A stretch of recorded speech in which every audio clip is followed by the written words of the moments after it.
I saw him beat his blind Doberman every night. And what happened next will shock you. I heard the sound before I understood what was happening.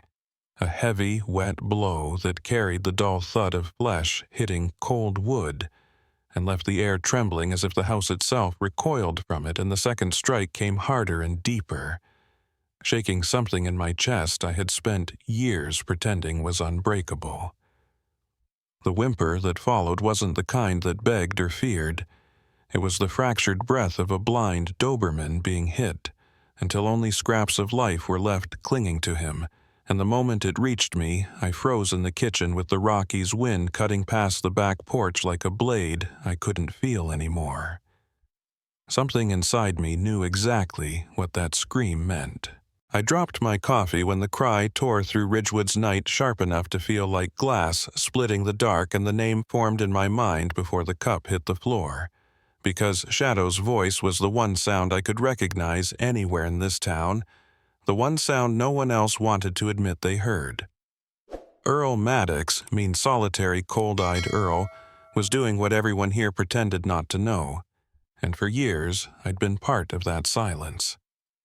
Still, another blow hit, and snapped something I didn't realize could snap, and suddenly I wasn't thinking or weighing consequences or choosing caution. I was already running. I cleared the back door and the fence in one motion, the wind slapping my face like falling stone. But even that couldn't drown out Shadow's broken breaths as I hit Earl's yard, and the smell of blood hit me back harder. The metallic rot of it mixed with damp wood and the burned stink of beaten skin, while the porch light carved a harsh circle around Shadow's body. His blind eyes fixed on a darkness he couldn't see, his ribs rising in trembling arcs that barely held together the thin thread of sound he managed to release.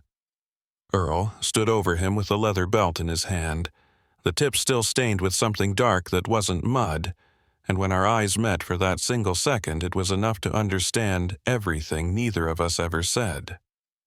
My voice came out cold and stripped of hesitation as I told him to stop, and he didn't answer. He just breathed like a man drowning in his own memories, his hand shaking, his gaze unfocused as if he didn't know where he was anymore. Shadow tried to lift his head, and even though he couldn't see me, he recognized my steps, my breath, my heartbeat trembling like a creature trying to hold on to one last familiar thing in a world that kept hurting him. I stepped closer and closer until the words left me before I could stop them. Telling Earl he was killing the dog, and the moment the belt slipped from his hand and touched the ground, something final settled into the air like a door closing on years of denial. I knelt beside Shadow and felt heat, dampness, and the violent shaking of a body pushed too far as I wrapped him in my coat and lifted him, knowing in that instant I had crossed a line no one in Ridgewood had dared touch in years, the line built out of cowardice and small-town quiet, and the hope that someone else would act first. The door slammed behind Earl as he retreated into whatever darkness he came from. I didn't look back. Shadow's breath fluttered against my arms as I held him close, and I made myself a promise spoken only inside my skull, but loud enough to break the silence that had kept this place sick for far too long. I wouldn't stay quiet ever again. Before we begin, don't forget to hit like, share, and subscribe. And honestly, I'm curious, where are you watching from? Drop the name of your country in the comments. I love seeing how far our stories travel. I had lived in Ridgewood, Colorado for nearly 10 years, a mountain town people only remembered for its early snow, and its long, heavy silence, and every house here looked the same with its weathered wood-low porches and shuttered windows sealed tight for winter, just like the people who lived inside them, quiet and inward protective of their secrets, and careful never to touch anyone else's life. I was one of them, once drifting through my routines at Whitaker's garage, where days felt identical, opening the shop at dawn, closing it at dusk, returning to an empty home where an old radio hummed against the wind crawling down from the Rockies as if time itself had frozen me in place.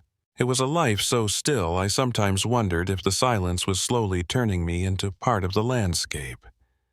My house sat beside Earl Maddox's a gray wooden box faded so completely it blended with the morning fog, its door always shut, its curtains always drawn, and never a sound from within except his heavy footsteps, or the occasional shout everyone here recognized, but no one dared acknowledge. Earl wasn't the sort of man anyone approached a former soldier like many in Ridgewood men who carried their wars in their eyes, but he had retreated further than most living alone, after the day his son came home from Afghanistan, only to die months later of heart failure, leaving behind Shadow the blind Doberman, who wandered Earl's yard like a ghost, tied to the last memory that loved him. Sometimes I saw Shadow sitting by the fence on the rare afternoons when sunlight slipped into our valley, his thin body still, his pale eyes turned toward a world only he understood as he listened to everything. The rest of us ignored the snow tapping the ground, the dry leaves skittering the distant trucks on the highway, the shift of wind over metal roofs. Once, when I stepped outside, he tilted his head and lifted his ears at the sound of my boots on the wooden steps, and when I whispered, "Hey, buddy." His tail brushed the ground just once, but it was enough to tell me that somewhere inside his darkness, Shadow still believed in something gentle.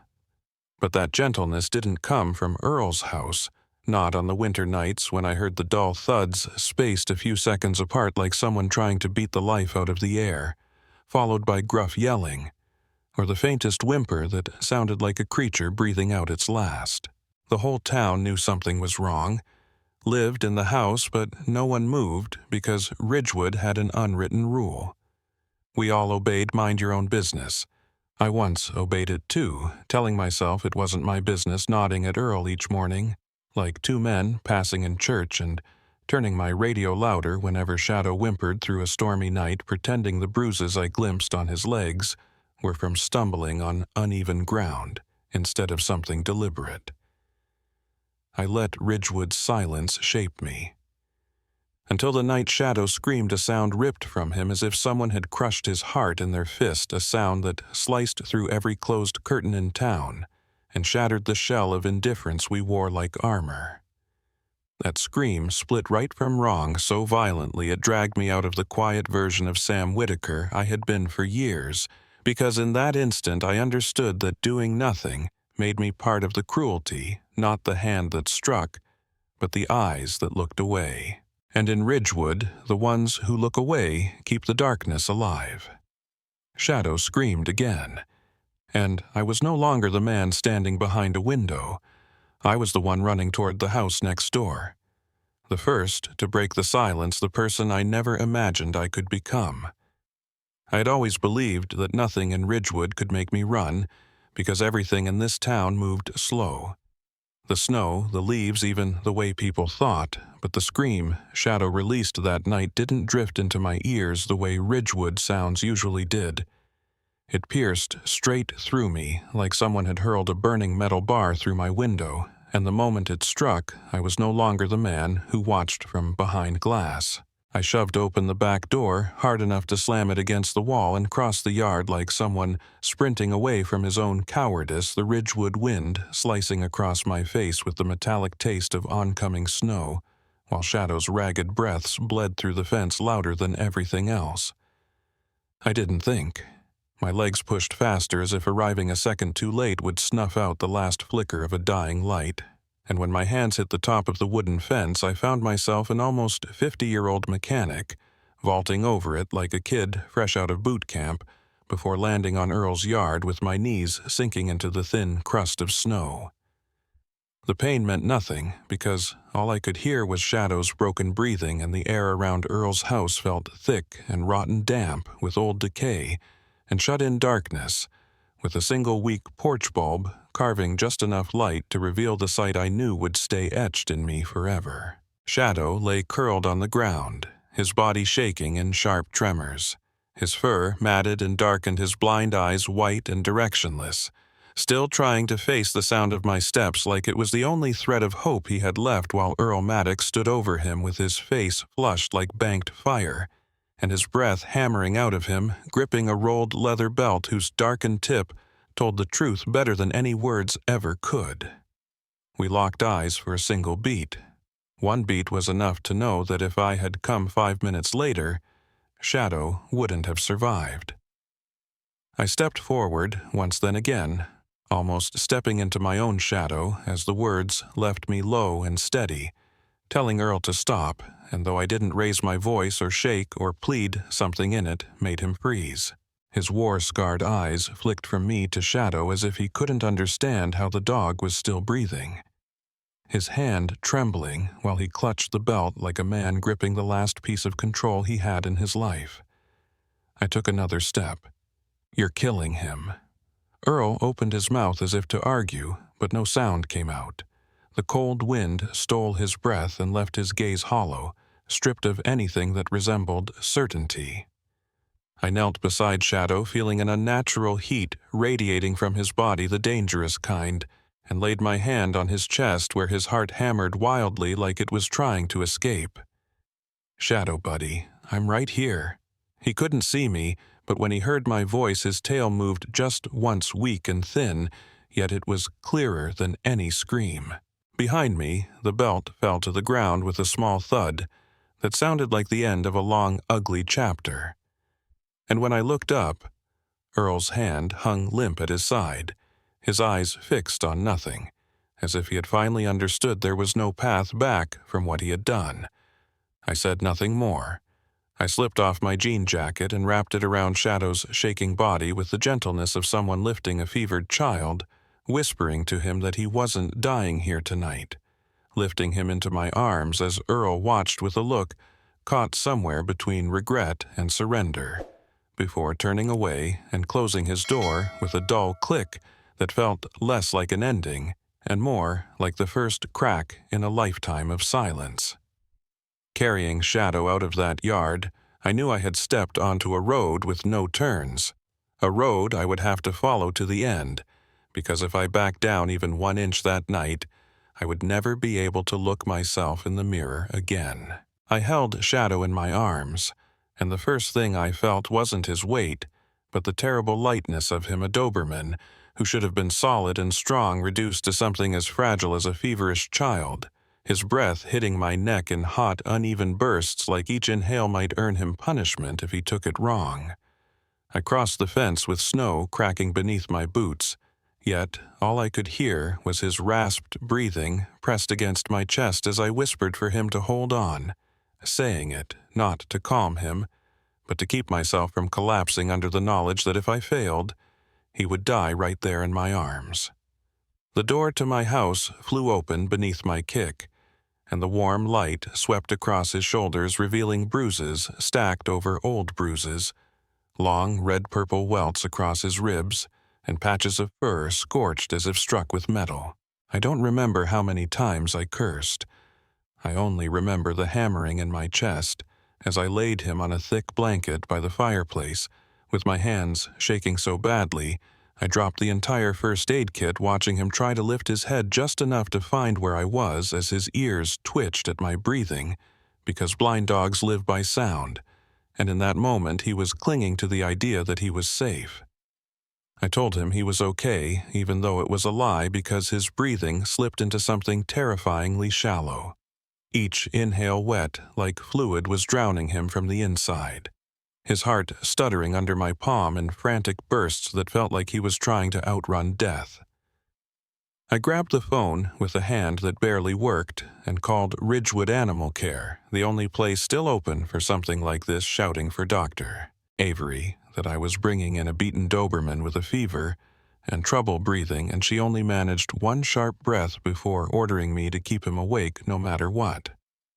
I wrapped him in my jean jacket and ran for the old truck in my driveway, the engine roaring awake as the headlights cut through the dark while the wheels spun over the snow, and I pushed the gas hard enough that the whole truck shuddered the road out of Maple Street, vanishing beneath patches of ice I didn't slow down for, because the faint, threadbare whimpers coming from the passenger seat were the only reminders that I had to drive faster than fear. When I yelled for him not to close his eyes, he tried to open them. Those cloudy, directionless eyes, and that small attempt hit me harder than any blow ever could. So I flicked on the cabin light and saw the bruising spreading across his belly like spilled oil, with blood seeping from an old wound torn open again, and his paws trembling in fevered spasms as the snow thickened outside. By the time I turned into the road leading to the clinic, the sky looked like it was closing in, and I slammed the brakes in front of the door so hard the suspension groaned as Dr. Avery burst out with a stretcher, her hair tied back and her coat stained with coffee, ordering me to set him down because his heart was barely holding on. She listened with her stethoscope, her face tightening as she said he was in shock and possibly bleeding internally. And before I could answer, they wheeled him into the emergency room and the door shut with a sound that almost knocked me to my knees. I leaned against the wall with Shadow's fur still clinging to my hands and his heat still pressed into my skin, staring at the closed door through a blur of fear, while machines hummed inside, and one desperate thought circled in my head. Don't let him die. Don't let him die.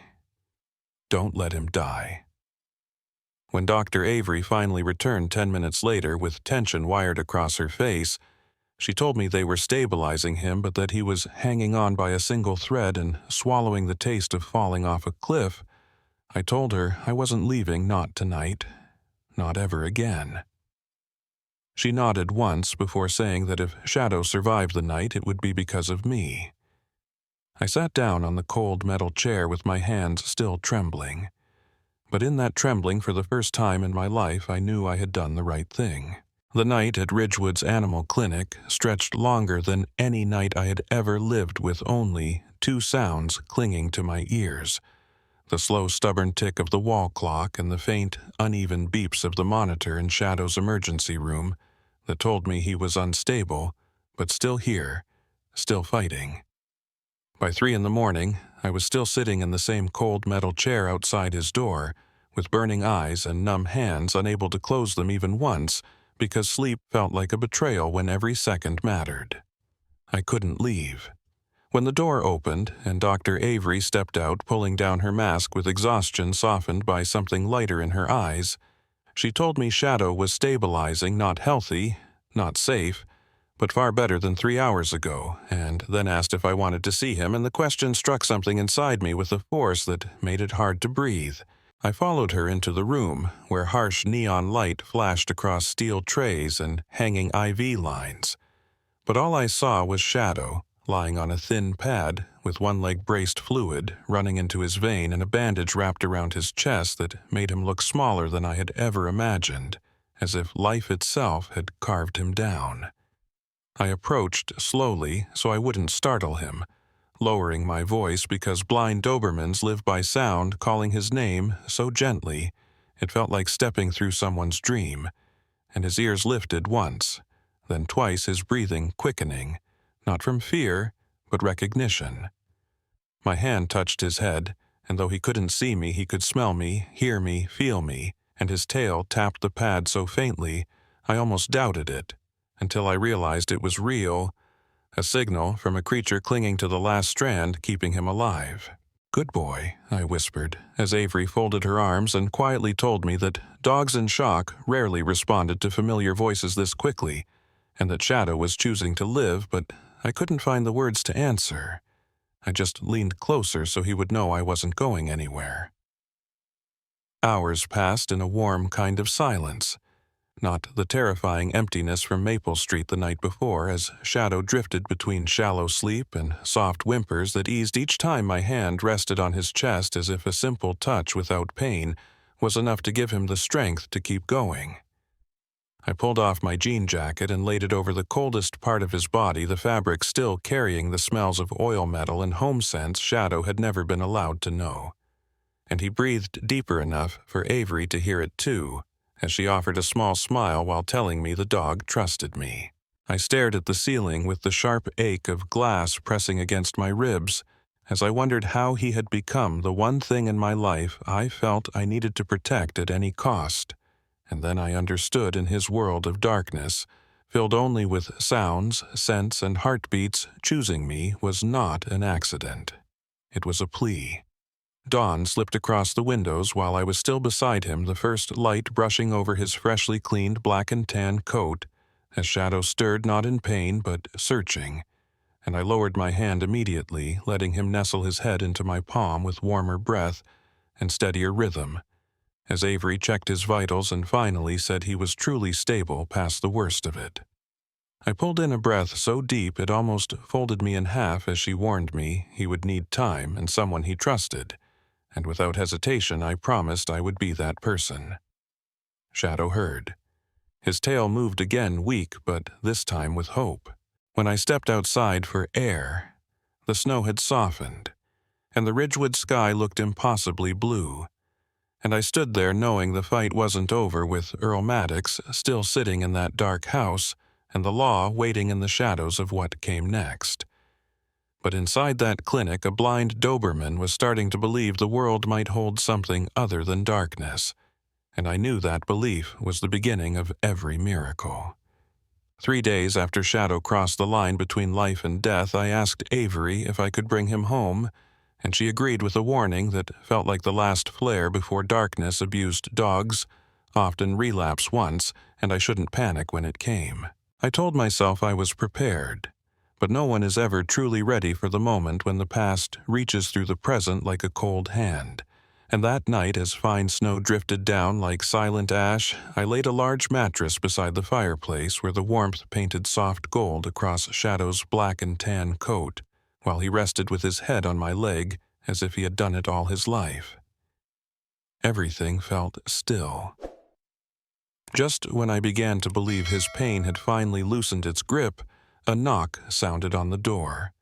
Small, sharp, familiar enough to cut the quiet in half like a razor, and Shadow jolted upright with his blind eyes wide and his ears stiff as his body curled in on itself as if struck by a surge of electricity, breathing fast and shallow, while his heart pounded loud enough for me to hear from across the room. I knew who had knocked before I even reached the door, and when I stepped outside, Earl Maddox stood on my porch with a gray, hollow face and an unbuttoned coat looking worn down by something colder than the night as he asked if the dog was alive, only for me to tell him he wasn't allowed near him, in a voice so low it came out colder than the wind itself. Earl nodded and turned away, but when his shadow stretched across the snow. Shadow, inside the house, let out a sound not of pain, but memory, and I ran back in to find him no longer the dog who had leaned against me, but the one he had been in that other house, the one shaped by the fear of sudden blows and swinging belts, trembling with his mouth open in panic like a lost child as he backed into the wall. I sat slowly, careful not to touch him, because Avery had warned me that a blind dog triggered by old trauma could fall deeper if handled wrong, whispering to him that it was me even as I realized he wasn't truly hearing. He was trapped in a place without light or hope, a place made only of echoes and hurt.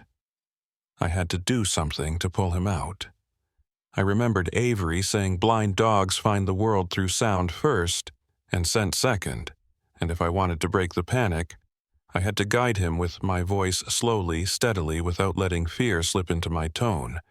So I sat on the cold wooden floor a few feet away from him and breathed deeply before speaking as if each word were a rope cast into his darkness. I told him my name, told him this house was his, told him no one here could hurt him, then placed my jean jacket between us so the familiar smell of oil and warmth could anchor him to something real, and he sniffed it first before his body loosened by the smallest degree. I lowered my voice to a near whisper, promising him he would not return to the shadows he came from, and he took one tiny step, not much, but one toward me instead of fear, and my eyes burned like smoke rising off green wood. He crawled closer and finally rested his head on my thigh with a breath that sounded like he had just surfaced from a nightmare, his paws trembling not from terror, but from searching for steadiness, and I laid my hand gently on his neck without holding or pulling, letting him choose.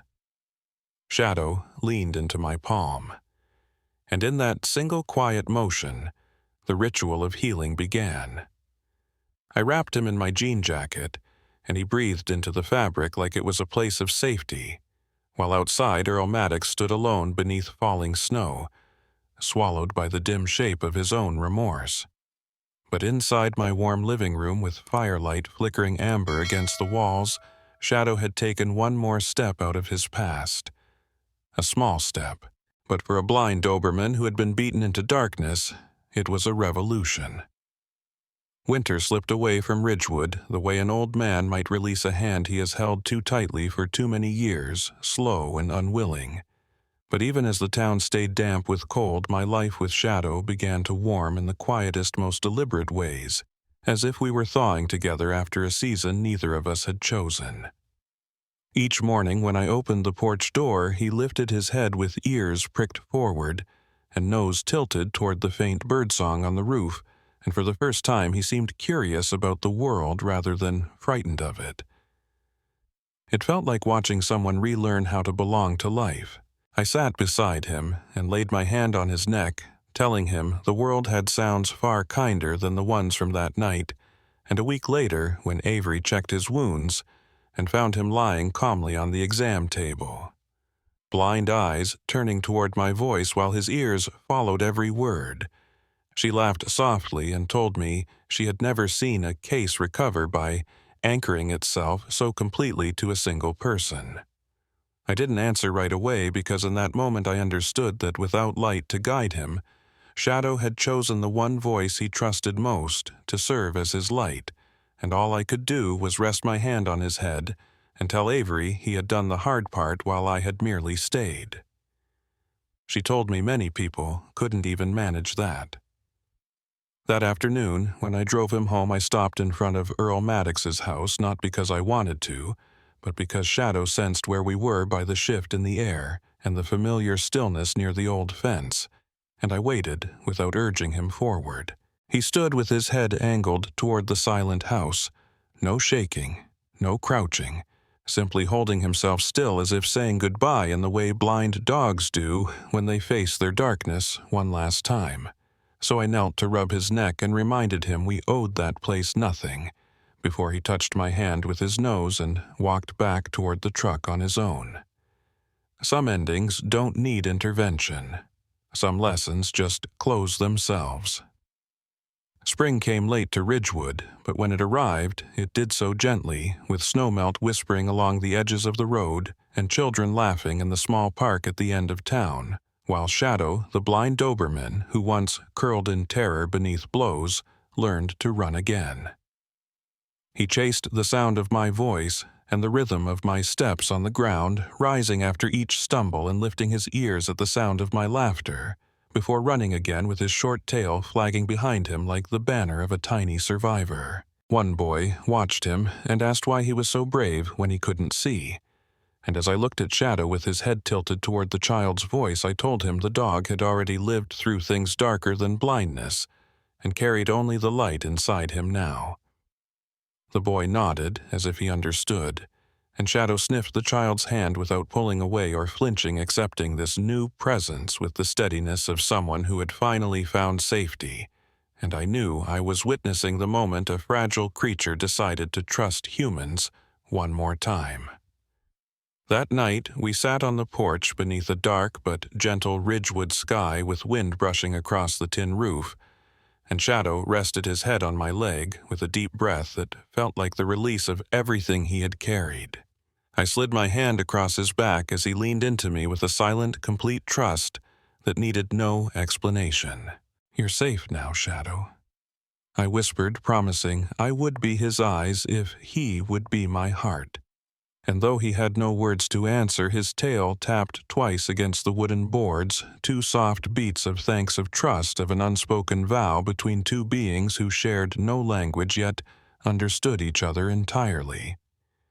In that peaceful evening, I realized we do not save animals merely so they can live.